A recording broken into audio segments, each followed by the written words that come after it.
সুযোগ্য শিক্ষক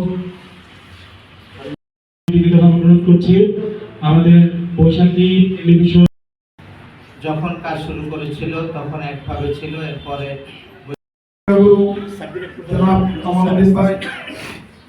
সবার প্রধান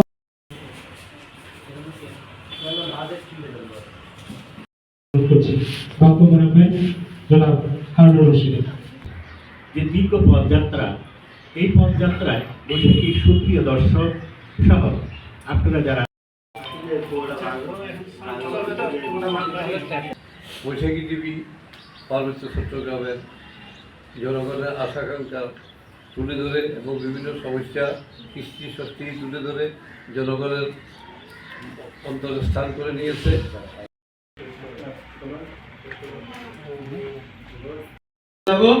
এবং উত্তর যেন বৈশাখী টিভি উন্নতি কামনা করি। আসসালামু আলাইকুম।